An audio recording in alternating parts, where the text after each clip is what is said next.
Welcome back to Farmbiz with Markay.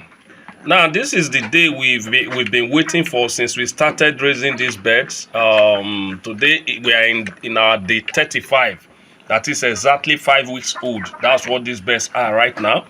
Now, there was some stuff I did today. I decided to weigh some of them. So the shooters among them, some were giving me 3 kg, 3.1, 3.2. They were not surprising because this is within the range of weight we've been getting by day 35.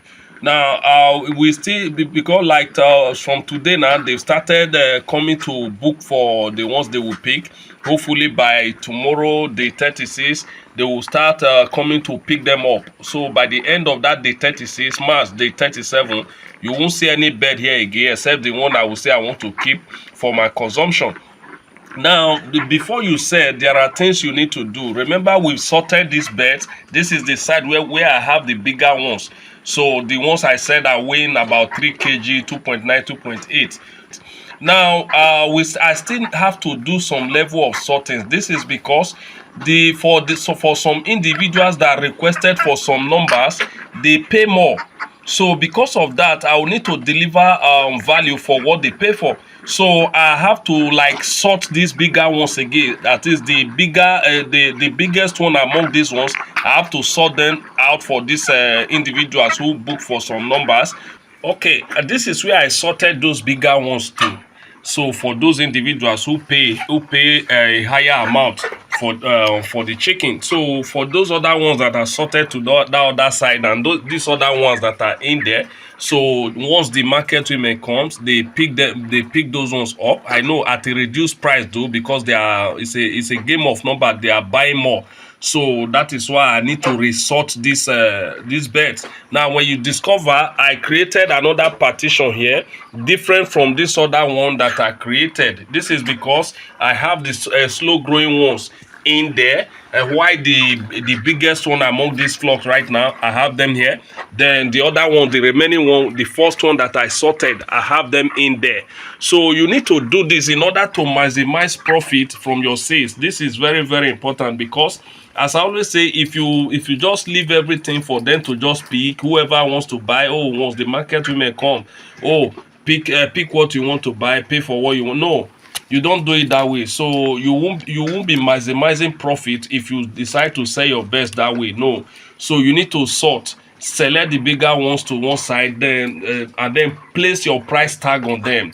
So why I decided to do this, because the individuals that pay for this, the price is really impressive compared to what the market women will be paying. So I have to give them that size that they actually deserve.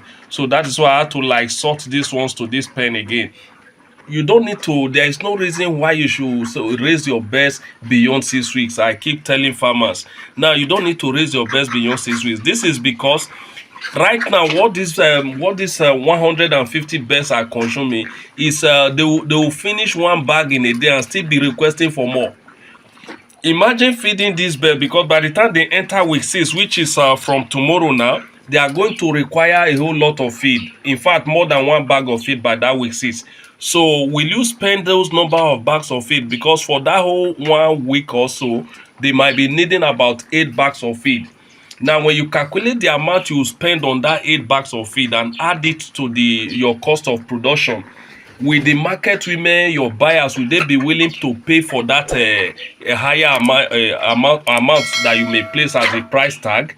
That's one thing you need to consider, because the price they will buy the chicken of about 6 weeks old might not really be different from the ones they will pay for these shooters now that I sorted to this pen.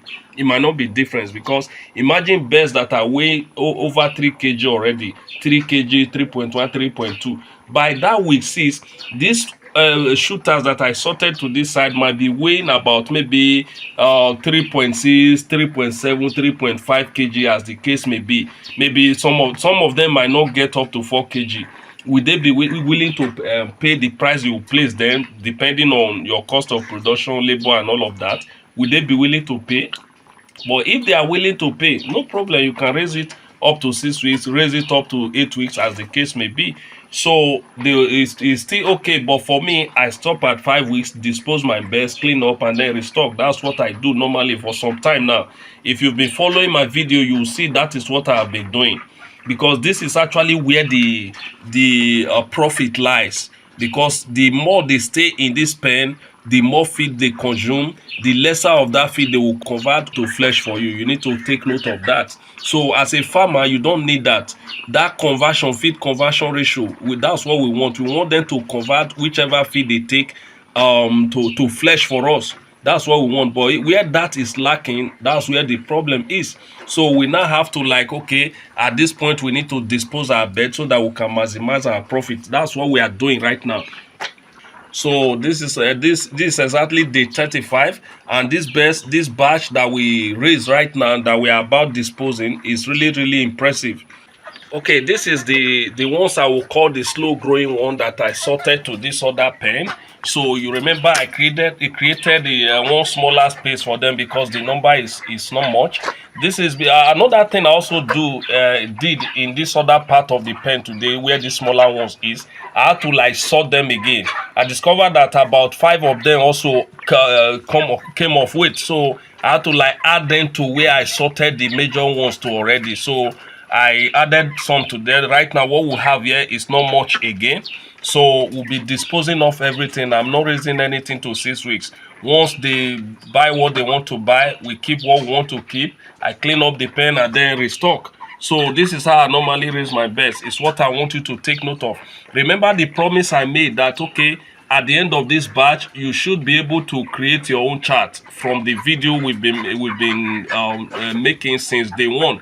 You should be able to create your medication chart, your vaccination chart from this whole video. I'll also be taking you through that process of creating that chart, which will be my next video out, so that you won't miss anything out. So that is what I'm going to do, so that you have your own medication chart that you'll be using to produce your beds that you'll be using for your production.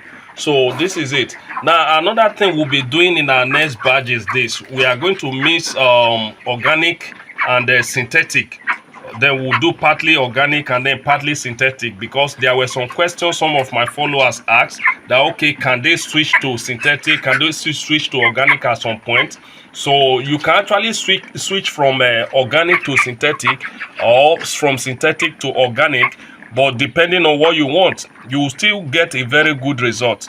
But before doing that, just as I responded to that follower, you need to like give them some days off on plain water. Let them be on plain water for like 1 or 2 days before switching to the next form of medication, whether synthetic or organic. So we'll be practicalizing the whole thing, so that you see the result that we are going to get, what we are going to achieve. Is it going to be massive, administering organic medication as well as synthetic medication? So you should be able to judge based on the result we are going to get. So this is where we are today, day 35. We are disposing these beds right now. If you find this video helpful, kindly do well to hit the subscribe button, turn on the notification icon, like, comment, and share, as this will help us to grow our channel and reach a larger audience. Thank you so very much. This is where we are.